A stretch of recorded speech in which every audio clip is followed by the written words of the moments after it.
There were such high hopes for HS2. It was going to link London to Birmingham to Crewe to Manchester, Leeds, with the highest of high speeds and levelling up and kick-starting growth as it went. It's fallen somewhat short of that, of course. At the end of all of this, it might shake down to just a line from London to Birmingham, billions over budget. We're rubbish at big projects, you might think. We can't handle these big infrastructure budgets, that's what it is. But now, a new investigation by the Sunday Times, months in the making, finds that much of this was foreseen. Years before it went off the rails, people inside HS2, experts, tried to alert their bosses and the government to some big problems. They said figures had been downplayed, deliberately. Contractors were guaranteed profits, even if they delivered late and over budget. The whistleblowers were ignored, sacked even, and the report was even put through the shredder. One of the whistleblowers was so determined to get the truth out, he went to the extraordinary lengths of secretly recording conversations with his colleagues. Like this. Stuff's been downplayed in the past. Yeah, we're running out of ways of downplaying stuff. There's no point going in guns blazing and saying this is nonsense, because they just say, shut up.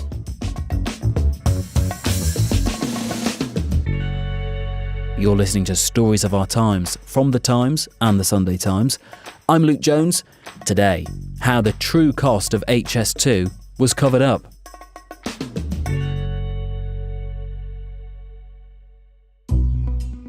Are we ready to rock and roll? Fabulous. Can you introduce yourselves, both your names, who you are? I'm Jonathan Calvert. I'm the Insight Editor of The Sunday Times. And I'm George Arbuthnot, and I'm the Deputy Insight Editor.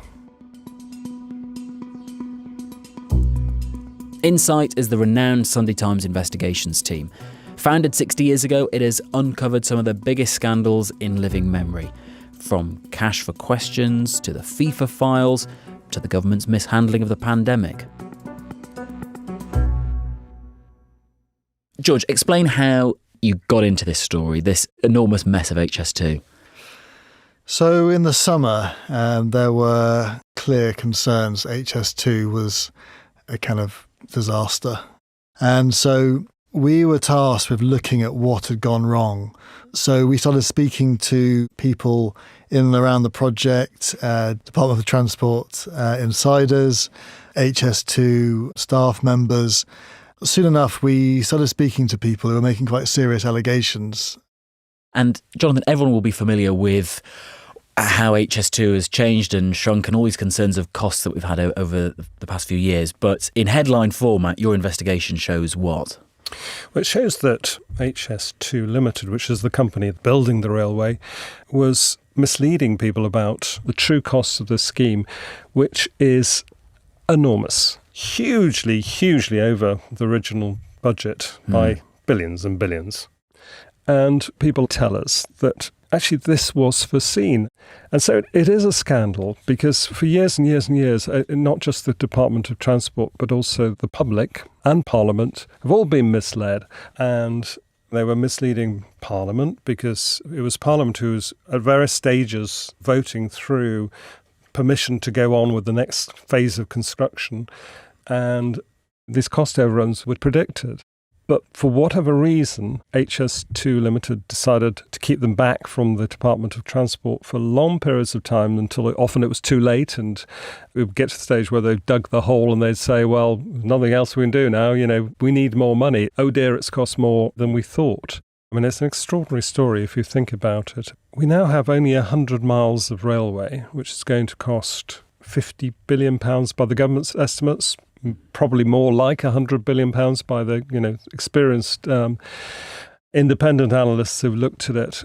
All we're getting is a railway that runs from London to Birmingham. And we'll hear about the whistleblowers that have illuminated this world for you in a moment, and some of the secret recordings that they made and the documents they have and the rest. We should say up front that for their part, HS2 Limited strongly denied that they've ever misled anyone, and say they've always worked closely with the government. Let's start with your first whistleblower, though, a guy called Stephen Cresswell. Tell us about him. He worked for HS2. Stephen was a cost analyst. He looks at projects like this and works out what the risk of the costs going up is. And he's been doing this for years, and he's a professional. He's worked for various big schemes before, such as Heathrow, Thames Link, and also the nuclear power station Hinkley Point. And he knows exactly what he's doing, which is why he's hired by all these big projects to do that type of work. And he was first working for HS2 Limited in 2014, so sort of early days of the project. What were his early concerns about those costings? Well, at the time, he was looking at the first phase of HS2, which was the leg between London and Birmingham. He was presented with a cost at the time of 21 billion. When he started to do his own work on it, he suddenly thought, because there's miles out, it's nearer kind of 30 billion, the cost of it. A lot of the risks of costs going up had been hugely underestimated. In what way? So his job is to look at all of the different elements that are going to incur costs. So it's like a kind of Pandora's box. The more you delve deeper and you're looking at each specific tunnel and then each specific contractor they've got, and what are the contracts looking like? If they have some bad weather, that could cause significant cost overruns and delays, and therefore you have to pay people more money to be on site for longer. So he was reviewing all that, and he felt that HS2 had basically downplayed those particular elements. And so the more work he did, the more concerned he became, and that's how he ended up with this figure that was £9 billion more than the 21 billion that HS2 was officially estimating and informing Parliament of.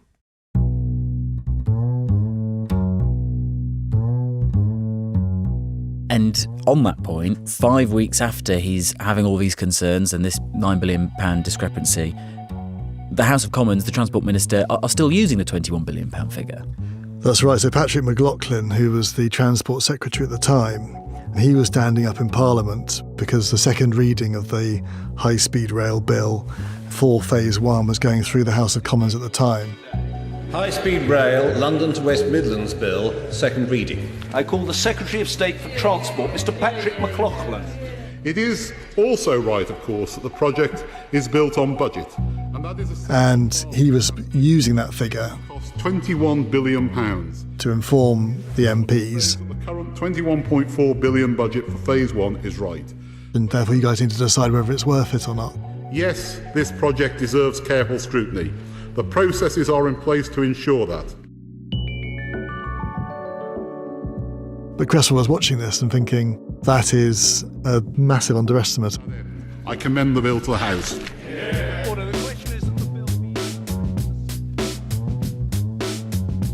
So, at this point then, seeing this, what does your man Stephen do? Well, initially he does nothing. I mean, he was on a short-term contract which lasted for 6 weeks, but it had obviously rankled with him. And the following year he bumped into his local MP, who is Dominic Raab, who later would become the Deputy Prime Minister. He arranged a meeting where they met at the Carluccio's restaurant in Walton-upon-Thames, and he started to tell him about how he felt HS2 were manipulating the costs. And he later wrote an email to him saying that there are no realistic mechanisms by which a civil servant or citizen can raise awareness of an issue. To do so may be ineffectual, and it is a great risk to the individual. And in effect, what he's saying is that he felt a bit powerless because he felt that whistleblowers were just not listened to, and that would be a big element of his story. So he's at this point where he's seen this massive discrepancy. He has tried to flag it with those in political power, and he's even alerted Dominic Raab. I mean, what does Dominic Raab do? So he passed it on to Matt Hancock, who was then the minister in charge of the big projects, and Matt Hancock sent him a kind of letter back, which was more or less saying, oh, these projects are very challenging, but I can assure you that everything's fine and on course. So nothing's happened. If we move on to then another whistleblower, because as you said, Stephen leaves HS2, he goes and does other work, we now get Doug Thornton. Who he? So Doug Thornton was brought into HS2 in 2015. The first job that HS2 had to do was to buy up all the properties down the length of the line. Yes. And it was a massive project. I think it was the biggest compulsory land purchase by the government since the Second World War. Wow. Now, Doug Thornton was brought in. He was an experienced property expert. He'd worked in the property departments of Amazon and Tesco. When he came in, he was given an audit report by the accountants, PwC, he says that the report expressed great concern about the methodology and composition of HS2's estimate for how much all the property would cost. When he spoke to the consultancy company who'd done the original work, it became clear that a bunch of interns had very roughly estimated what this would cost, but there was no specific valuations of each particular property. So they hadn't gone on maps or something and followed the proposed route and found out how much each bit of land was along the way. They did what? It just been a kind of like it was a 100-metre kind of arbitrary width of land down the route, and they just kind of roughly assessed what properties of that nature might cost without necessarily looking at what particular businesses were in those buildings and how much it would cost to buy those particular properties out. And so he immediately recognised that there was a serious problem here. You would see sort of houses, say maybe at 100 or 200,000 pounds of a difference. More complex cases, you were sort of seeing orders of magnitude of several £1 million of difference. That really very much concerned me as to where that would take the budget. And so he commissioned the accountants Deloitte. They came back at the end of 2015 and really raised big flags that the valuation was inadequate. It's a complete and utter nightmare. It really forcibly hit me between the eyes. So again, we've got another figure way off the mark. He knows that. What does he do with that information? How does he feed that back into the organisation? Well, he wanted to raise it with the directors of HS2. Yeah. And he told his immediate boss that he was going to tell them that, this is the reality, these are the figures. Because this is his job, to find out the cost of these things, yeah. And he says that his manager became very agitated at that point and told him in no uncertain terms that he would only present a set of slides to the board that had the original figures, not his new figures. Again, what order of magnitude are we talking about? If in the previous example it was the difference between 21 billion and 30 billion, I mean, what are we talking about here? It's 2.8 billion to 4.8 billion, isn't it? Gosh, okay, so another... Almost double. Yeah. Almost double, yeah. So whistleblower Doug has seen this massive discrepancy in how they're estimating how much the property purchasing is going to cost. He wants to raise it. He wants to raise it. He's told he can't. I felt if I used the figure, I would be personally misleading the board. I'm not doing that. I want no part of that. So what he does is he issues a grievance procedure against his managers saying this conduct is wrong. And then after sending his grievance procedure, 11 minutes later, he got an email from Human Resources saying that they were ending his contract. And they say that the reason they got rid of him was due to poor performance.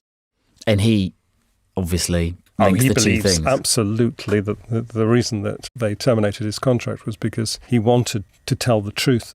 I found it really the most strange sensation. I've never been in a situation like that in my professional career. And if he's gone and he wanted to do that, still surely hanging around the offices are copies of this Deloitte report that he had commissioned, which illuminate the point he's trying to make. So what happens to them? So after he left, another employee replaced him as the director of the department. And when he came in, he inherited Thornton's assistant. His assistant has told us he instructed her to shred the Deloitte report and shred all the copies in the office. And in fact, a second whistleblower has also told us that they were also instructed to shred 30 copies of the Deloitte report and also delete it from their systems as well. What does that assistant make of that choice? So she said that she instinctively felt that I was being asked to do was wrong and was part of some sort of cover-up.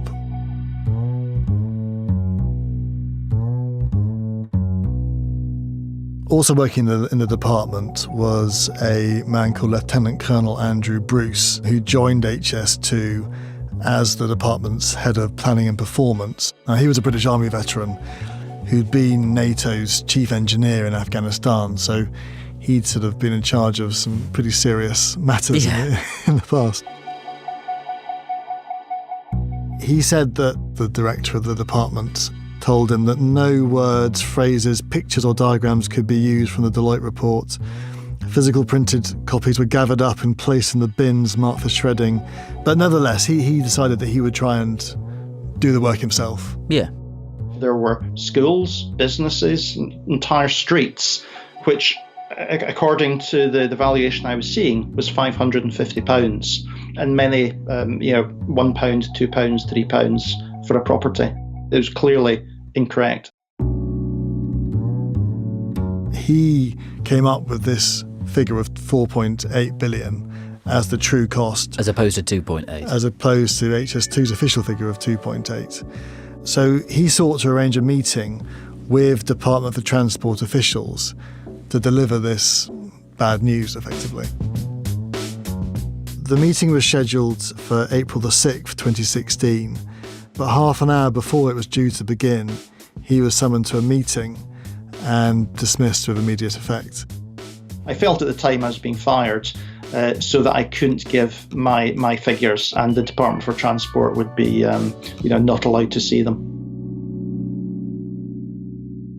He described standing outside the building in complete shock and despondency, and was left devastated by it. He'd just come back from Afghanistan, where he'd been in charge of an 8,500 strong workforce, and he said he'd never seen anything like it. He said he'd fulfilled every objective that HS2 had set him, and he just could not believe what had happened to him.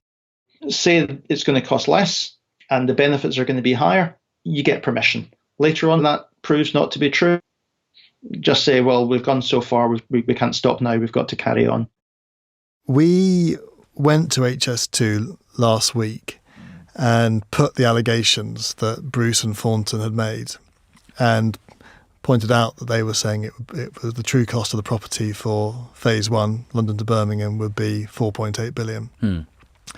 HS2 came back to us and said, well, they were wrong because we've spent 2.78 billion and we've got all the property that we need on Phase 1. On that very same day, seemingly unbeknownst to the HS2 press office, HS2 were responding to an FOI request that had been made in the summer, which they'd been fighting and trying not to respond to ever since. But they finally, having been threatened with being referred to the Information Commissioner, they finally responded. And what that revealed was that the figure was much closer to Thornton and Bruce's estimate than it was their own. And so when we pointed this out to them, there was a kind of silence from the HS2 press office, and then eventually an apology and an admission of an error.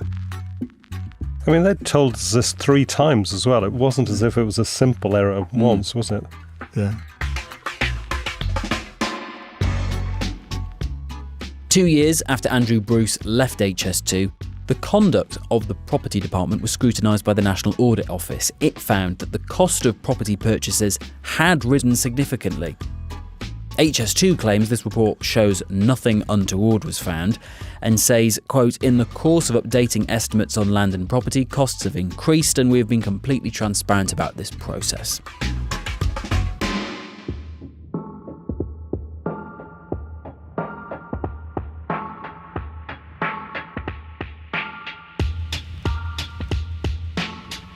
So we've now got 2 people sacked, report shredded, and yet still this arguably false figure of £2.8 billion on how much the property purchasing is going to cost remains, not this more accurate £4.8 billion figure. And importantly, that is the figure which is still being talked about in Parliament, where those making decisions about whether to proceed with this are debating the matter. Yeah, and in July 2016 is when Chris Grayling took over as the Transport Secretary, and Chris Grayling, according to people who know him well, thought that HS2 was a crackpot scheme. As we understand it, what he felt about it was that the problem with HS2 from the beginning was that it had to be the fastest in Europe, the fastest in the world. And because they did it that way, you had to have a very, very straight line. By going in a straight line, you kind of limit yourself. You've got to have everything absolutely flat. You've got to cut through the Chilterns, cut through large swathes of London. And that's why it was becoming extremely expensive. And by the end of that year, 2016, there'd been this man who was one of the Treasury's top advisors on major projects, had been embedded in HS2 for a while. He was a guy called Paul Mansell. And he wrote a report that estimated that it was highly likely that the project would go up to 60% over budget. So suddenly what he's telling Chris Grayling and others is that it's going to be around about £80 billion. Now, it had started around £37 billion. It's now, according to Mansell, £80 billion. But the bill for the first phase was going through Parliament at that time. And Grayling just tells Parliament that HS2 is on track. We have experience of major projects in this country. This project has a cost attachment of £55.7 billion for the whole thing. It is currently on time and on budget, and I expect it to stay that way. And no mention is made in Parliament of the fact that Mansell thinks it's going to be 60% over budget. What questions are facing Chris Grayling over this then? I mean, what does he say in response to this? So we sent Grayling a letter last week pointing out that he appeared to have misled Parliament. However, he declined to comment. So popping my Chris Grayling hat on for a moment, I've got HS2 Limited now being honest with itself and saying we are going to overrun by quite a large slice. Is he also hearing from anyone within the Department for Transport itself that it's also going to go over? So in March 2019, the HS2 chairman, who Grayling had asked to carry out this stock take of the HS2 project, told the Department for Transport that it was indeed not going to be able to deliver on budget or on time. In the meantime, Order. Again, there were parliamentary debates on the bills. There are concerns, as honourable members have already set out, that have been raised by industry experts and former whistleblowers from the company, that the total cost for HS2 may very well be in excess of £100 billion. And Nusrat Ghani, who was a junior minister in the Ministry of Transport, she told them in no uncertain terms, I can confidently stand here today and say the budget is £55.7 billion and the timetable is 2026. And yet she repeated this again 5 days later. The Honourable Member for Stafford once again challenged the budget. As I said, it is £55.7 billion and it is the job not only of the department but also of the chairman and the CEO to keep budgets tight. So Parliament was completely misled about how over budget it was. And that debate was crucial because it was the Commons' last final sign-off vote for Phase 2A, which was the Birmingham to Crewe branch. I condemn this bill. I think it is a disaster. I think it is a white elephant, and I think it deserves to be sent to the graveyard. That was the key moment where they could have potentially stopped it. Division, clear the lobby. If they'd known the truth. The ayes to the right, 263. The noes to the left, 17. So the ayes have it. The ayes have it. Unlock. So the charge here is that for a while HS2 Limited was not listening to warnings within itself about the true cost of this project. Now we've got the Department for Transport not passing that on to Parliament, who are having to make an important vote about whether to continue with this when forefront in everyone's mind is this worth it? That's right. You've got two layers of alleged cover-up. And what does Nusrat Ghani say to the charge that she was misleading Parliament and knew otherwise to what she was saying in the House? So we wrote to her last week as well, and she failed to respond. Although I think what they say is that they were insisting to HS2 that they didn't go over budget, so they were still optimistic that HS2 will come back and say, actually, we've had a rejig. Yeah, exactly. And everything's fine. Exactly, that's exactly their position. Okay, so we've got all of this discussion happening within the Department for Transport and within HS2. Our first whistleblower, who we first talked about at the beginning of the podcast, Stephen Cresswell, who ended up leaving, he is now back working for HS2 Limited in, was it sort of 2018-19? What's he doing back there? What's he doing? He came back to do the costings for both Phase 1 and Phase 2, so he was working on the overall cost of the project, so had a great overview of it. And even though he'd had misgivings back in 2014, he kind of hoped that the company had changed, and he also saw it as a great opportunity. It's a big project. What did he find, though? So soon after he joined, he'd come across the same concerns that he'd experienced in 2014. Yeah. So if the project was going over budget, contractors were being allowed to put a profit margin on top of whatever it was going to cost, which then didn't give them as much of an incentive to keep the cost down when they were doing the work. Because they were never going to be liable for it. They were always guaranteed a profit. Yeah, so the contracts are called cost plus. And across the board, HS2 were factoring in potential cost savings for a whole variety of items like bridges, viaducts and roads, something which we call the 30% trick. In their calculations, they were assuming that it was possible that they might be able to make 30% cost savings on all those elements.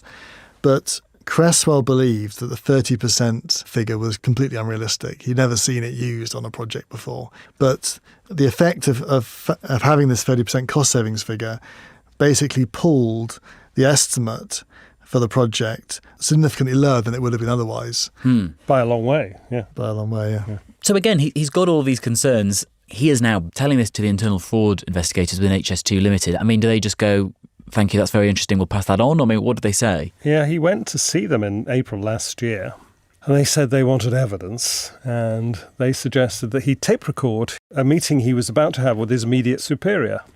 And so Stephen did this. He tape recorded his immediate superiors talking about those 30% savings that we've just been talking about. And the superior saying, yeah, they're very optimistic, aren't they? Potentially unrealistic were his words. And so Stephen had that on tape, but nothing happened. The fraud investigators never got back to him. And having tape recorded one of his colleagues, he decided actually that maybe the way to prove the case was to actually tape record some of his other colleagues. In the summer of last year, as the government was still insisting that Phase 1 was on budget, he went and took a tape recorder and had chats with various of his colleagues. Yeah, okay, right, let's do that. And how's Phase 1 going at the moment? I heard there was a bit of cost pressure. In one of them, a fellow risk manager said, there is cost pressure. All I'll say is this cost pressure is no surprise to anyone who's been on Phase 1 for a long time, if you know what I mean. It's just that we've reached a stage, perhaps, where we're going to have to realise that cost pressure and go public with it. Yes, because stuff has been downplayed in the past. Yeah, and maybe we're reaching a stage where we're running out of ways of downplaying stuff. Sure, no, that's what I expected to happen. We are running out of ways of downplaying stuff. Political decisions are made, and they will come home to roost at some point. And where's the pressure coming from? Does it come from DFT? Is it internal? Is it all of the above? Yeah, I don't want to point fingers, but there's an understanding. Yeah. Yeah, there's an understanding. The risk manager said that cost and risk estimates were not plausible. It just can't be defended. It's not plausible with that. No. But any attempts to point this out to senior executives was just ignored, he says. There's no point going in guns blazing and saying this is nonsense, because they just say, shut up. Yep. They just say, shut up. Everyone knows. Sure. The lesson, he said, is to provide stark worst-case scenarios so his bosses can't fudge things as easily. That's about all you can do. Yeah. In my experience. After all of these frustrations and attempts to get this to light, where has Stephen ended up with this and this battle? A couple of months after he'd reported the matter to HS2's counter-fraud office and then not heard back from them, he was told that they were not going to renew his contract.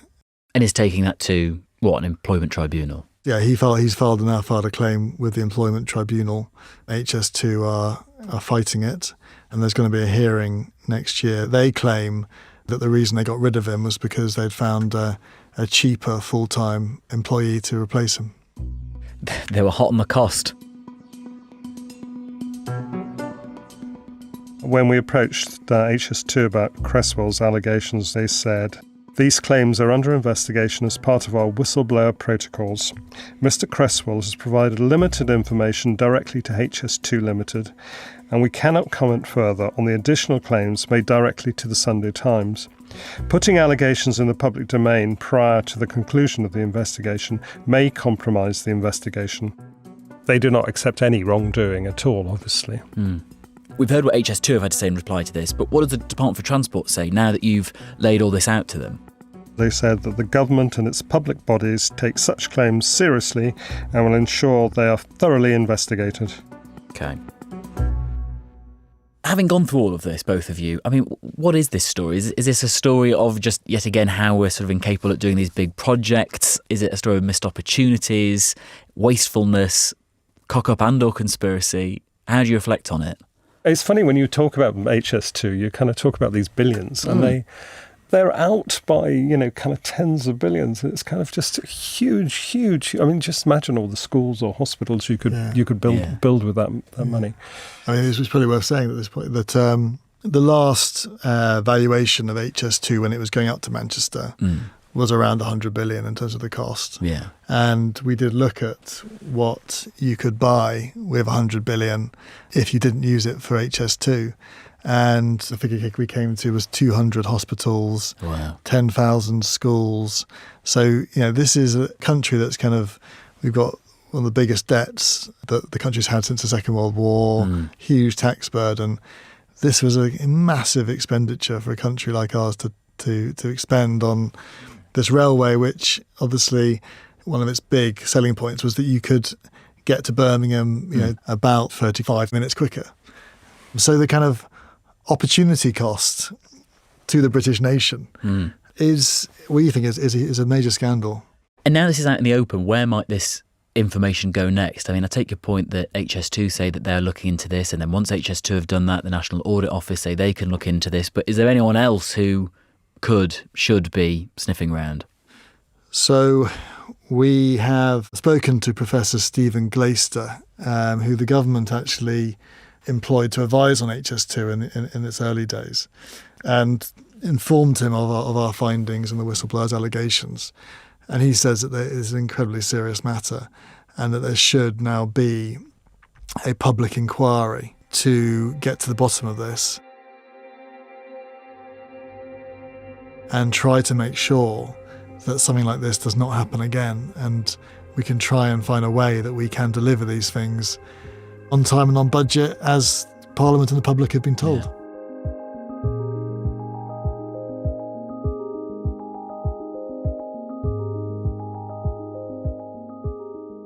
Yesterday, Times Radio spoke to the latest Transport Secretary, Mark Harper.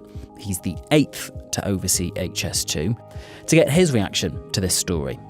We take our responsibilities to look after public money very seriously. That's what I've been doing since I've got this job, very focused on bearing down on cost and being very clear with the board of the company that delivering our cost targets is just as important as getting the project built.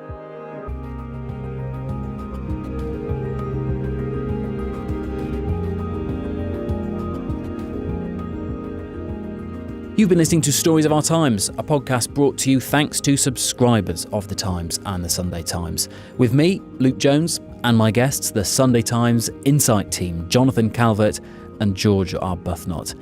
The producer was James Shield, the executive producer was Fiona Leach, and today's episode was mixed by Hannah Varrell. Goodbye.